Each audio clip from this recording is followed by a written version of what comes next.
মাগফিরাতের মাস, নাজাতের মাস। হযরতে আব্দুল্লাহ ইবনে আব্বাস রাদিয়াল্লাহু তাআলা আনহু বলেন, আল্লাহ রাসূল সাল্লাল্লাহু আলাইহি ওয়াসাল্লাম বলেছেন যে রমজান মাস আসবে, রমজান মাস আসবে, রমজান মাস আসার উপলক্ষে, আগমন উপলক্ষে জান্নাতকে আল্লাহ পাক রব্বুল আলামিন বছরের অন্য সময়ের তুলনা করে রমজান উপলক্ষে রোজাদারগণ জান্নাতের মধ্যে প্রবেশ করবে। সেই প্রবেশ উপলক্ষে জান্নাতকে সুন্দরভাবে সুসজ্জিত করে সাজিয়ে রাখে, সুন্দরভাবে সাজিয়ে রাখে। দুনিয়ার মধ্যে দেখবেন একজন মেহমান হঠাৎ করে একজন একেবারে খুব আপনজন কোন ব্যক্তি অথবা কোন নামকরা নেতা নেত্রী অথবা কোন পাওয়ারফুল ব্যক্তি যদি আমার বাড়িতে যা, আপনার বাড়িতে যা, তার আগমন উপলক্ষে আপনার আমার বাড়িতে বাড়িঘর সাজানো, বিছানা পরিপাটি করা, খাবার দাবারের কিন্তু কোনো আয়োজনে কম থাকে না। কি বলেন, কম রাখি? কম রাখি না। দেখবেন যখন মানুষ প্রথম বিবাহ করে, বিবাহ করার পর প্রথম যখন শ্বশুর বাড়িতে যায়, নতুন জামের আগমন উপলক্ষে শ্বশুর বাড়িতে অন্যরকম একটা আমেজ তৈরি হয়। ঘর দুয়ার সুন্দরভাবে সাজানো গোছানো, খাবার দাবারটা সুন্দরভাবে সাজানো গোছানো থাকে। কি বলেন, থাকে না? থাকে। ঠিক তদ্রুপ ভাবে দুনিয়ার মধ্যে রোজাদারগণ রোজা রাখবে, তার রোজা রাখার বিনিময়ে আল্লাহ জান্নাত দিবেন, রোজাদারকে জান্নাত দিবেন। আর জান্নাতটা এমন নোংরা থাকবে, এমন একেবারে সুন্দর সাজানো গোছানো থাকবে না, এটা হয় না। এই জন্য আব্দুল্লাহ ইবনে আব্বাস রাদিয়াল্লাহু তাআলা আনহু বলেন যে যখনই রমজানের আগমনী বার্তা আসে, তখনই আল্লাহ পাক রব্বুল আলামিন বছরের অন্য দিনের তুলনায় রোজাদারদের জন্য জান্নাতকে একেবারে সুন্দর সুসজ্জিত করে সাজিয়ে গুছিয়ে রাখে। কারণ রোজাদাররা প্রবেশ করবে। কেন রোজাদাররা কি কোন আমলের বিনিময়ে প্রবেশ করবে? রোজা রাখার আমলের বিনিময়ে প্রবেশ করবে। কেননা আল্লাহ রাসূল সাল্লাল্লাহু আলাইহি ওয়াসাল্লাম রোজা রাখা সম্পর্কে, রোজা সম্পর্কে আল্লাহ রাসূল সাল্লাল্লাহু আলাইহি ওয়াসাল্লাম হাদিসের মধ্যে ইরশাদ করেছেন, আস-সিয়ামু জুন্নাহ, রমজানের রোজাটা হলো একটা ঢাল, ওয়া হাসিনুম মিনান নার, এবং জাহান্নামের আগুন থেকে বাঁচার জন্য একটা পরিপূর্ণ মজবুত একটা দুর্গ। শক্তিশালী দুর্গের মধ্যে প্রবেশ করলে যেরকম ভাবে দুনিয়ার কোন শত্রু প্রতিপক্ষ আমাকে ঘায়েল করতে পারবে না, আপনাকে ঘায়েল করতে পারবে না, তদ্রুপ ভাবে রোজাটা হলো এমন একটা বিধান, এমন একটা শক্তিশালী দুর্গ, যে ব্যক্তি রমজানের রোজা রাখবে আল্লাহ পাক রব্বুল আলামিন এই রমজানের উসিলা করিয়া তাকে শক্তিশালী দুর্গের মধ্যে প্রবেশ করাই দেন। জাহান্নামের আগুন ওই ব্যক্তির একটা লুম ক্ষতি করতে পারবে না। সুবহানাল্লাহ বলবেন না? একটা ক্ষতিও করতে পারবে না। এই জন্য আল্লাহ রাসূল সাল্লাল্লাহু আলাইহি ওয়াসাল্লাম বলেছেন, আস-সিয়ামু জুন্নাহ ওয়া হাসিনুম মিনান নার, রমজানের রোজাটা হলো একটা ঢাল স্বরূপ, ওয়া হাসিনুম মিনান নার, এবং জাহান্নাম থেকে বাঁচার জন্য একটা শক্তিশালী দুর্গ।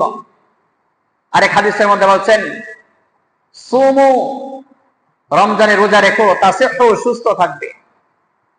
আল্লাহ রাসূল বলছেন যে সুমু, রোজা রাখবে, তাসিহু, সুস্থ থাকবে।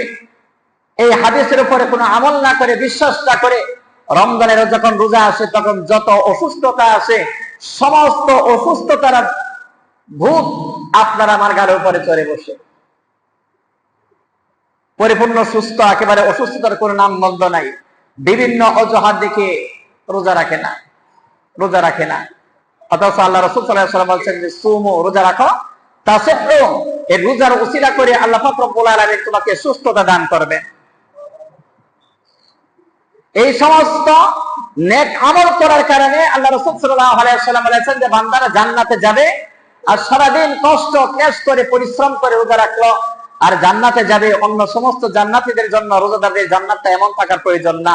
এই জন্য বিশেষ সুন্দরভাবে রোজাদারদের জন্য জান্নাতকে আল্লাহ পাক রব্বুল আলামিন অন্য সমস্ত দিনের তুলনায় জান্নাতকে রোজাদারদের জন্য সুন্দরভাবে সাজিয়ে গুছিয়ে একবারে পরিপাটি করে রেখে দেন। আরেকটা হলো রমজানের রোজার পাশাপাশি তারাবির নামাজ। এই জন্য আল্লাহ রাসূল সাল্লাল্লাহু আলাইহি ওয়াসাল্লাম বলেছেন যে এই সমস্ত রোজাদারের আমল, তারাবির নামাজ পড়াদের আমল, কোরআন তেলাওয়াতকারীর আমল, মোট কথা রমজান মুবারকের প্রত্যেকটা আমলের বিনিময়ে জান্নাতের মর্যাদা অনেক অনেক উপরে থাকবে। আল্লাহ রাসূল বলেন, বাইহাকী শরীফের হাদিস, আল্লাহ রাসূল সাল্লাল্লাহু আলাইহি ওয়াসাল্লাম বলেন, রমজান মুবারক যখন আসে, রমজান মুবারক যখন আসে, বান্দা যখন তারাবির নামাজ পড়ার জন্য মসজিদে যায়, বান্দিরা যখন তারাবির নামাজ ঘরের মধ্যে আদায় করে, আল্লাহ রাসূল বলেন, তারাবির নামাজ যখন সিজদা দেয়, প্রতিটি সিজদার বিনিময়ে আল্লাহ পাক রব্বুল আলামিন ১৫০০ করে নেকি ওই বান্দার আমলনামার মধ্যে লিখে দেন। সিজদা দিলাম একটা, সিজদা দিলাম কয়টা? একটা সিজদা দিলাম।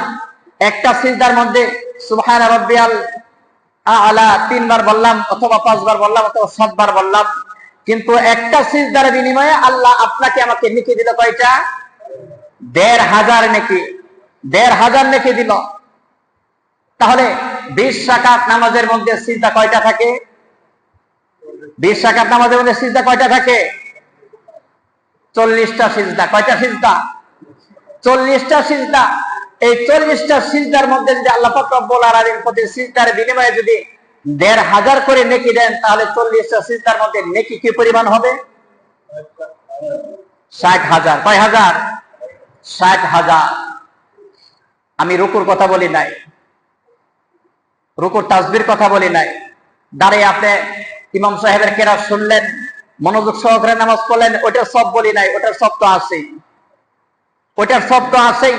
শুধু আপনি সিজদা দিলেন, তারাবির নামাজে সিজদা দিলেন, একটা সিজদার বিনিময়ে আল্লাহ পাক রব্বুল আলামিন আপনাকে ১৫০০ নেকি দান করবেন। ২০ রাকাত নামাজ পড়ে আপনি ৪০টা সিজদা দিবেন, এই ৪০টা সিজদার বিনিময়ে আল্লাহ পাক রব্বুল আলামিন শুধু ৪০টা সিজদার বিনিময়ে আপনার আমার আমলনামার মধ্যে ৬০,০০০ নেকি আল্লাহ পাক রব্বুল আলামিন লিখে দেন। এখন তারাবির নামাজ যতই কষ্ট হোক পড়ার প্রয়োজন আছে কিনা? কি বলেন, আছে না? আছে না? তারাবির নামাজ পড়ার প্রয়োজন। আপনি যদি ঘরের মধ্যে বসে থাকেন, দোকানপাটে যদি আড্ডা দেন, হাতের মধ্যে সিগারেট, আরেক হাতে চা নিয়ে যদি আড্ডা দেন, আড্ডায় মশগুল থাকেন, তাহলে এই ৬০,০০০ নেকি আপনি কোথা থেকে পাইবেন? চাষতলে দোকান পড়ে তারাবির নামাজ ছেড়ে দিয়ে আপনি যদি বসে থাকেন, একটা নেকি তো পাওয়া দূরের কথা, আরো অসংখ্য নেকি আপনার আমার জবানের কারণে আমার আমলনামা থেকে, আপনার আমলনামা থেকে কাটা যায়। কি বলেন, কাটা যায় না? কাটা যায়। এটা হলো তারাবির নামাজের সিজদার সওয়াব। নামাজের সওয়াব তো আছেই। এই সমস্ত নেকির কারণে আল্লাহ রাসূল বলেছেন, ইবনে আব্বাস থেকে হাদিস বর্ণনা করেছেন, ইবনে আব্বাস রাসূল সাল্লাল্লাহু আলাইহি ওয়াসাল্লাম থেকে হাদিস বর্ণনা করেছেন যে এই সমস্ত আমলের কারণেই রোজাদারদের জন্য, তারাবিওয়ালাদের জন্য, রমজানের আমলকারীদের জন্য জান্নাতকে অন্য বছরের তুলনায় সুন্দরভাবে, স্পেশাল ভাবে সাজানো হয়। স্পেশাল করে সাজানো হয়, যে স্পেশাল মেহমান আসবে, স্পেশাল গেস্ট আসবে জান্নাতের মধ্যে, তাদের জন্য জান্নাত নোংরা রাখা যাবে না। আল্লাহ রাসূল বলেন যে এখানে শেষ না। বাইহাকী শরীফের হাদিস, আল্লাহ রাসূল বলেন যে বান্দা, তোমাকে একটা সিজদার বিনিময়ে আল্লাহ তোমাকে ১৫০০ নেকি দিল, এখানে শেষ না, তোমার এখানে শেষ না। তুমি যে তারাবির নামাজ আদায় করবা, তুমি যে তারাবির নামাজ আদায় করবা, এই তারাবির নামাজ আদায়ের জন্য আল্লাহ পাক রব্বুল আলামিন জান্নাতের মধ্যে তোমার জন্য লাল ইয়াকুত পাথরের একটা সুন্দর সুসজ্জিত করে একটা প্রাসাদ নির্মাণ করে দিবেন। জান্নাতে লাল ইয়াকুত পাথরের একটা সুন্দর সুন্দর একটা প্রাসাদ জান্নাতের মধ্যে আল্লাহ পাক রব্বুল আলামিন রমজানের তারাবিওয়ালাদের জন্য নির্মাণ করবেন। ঘরটা কেমন বড় থাকবে?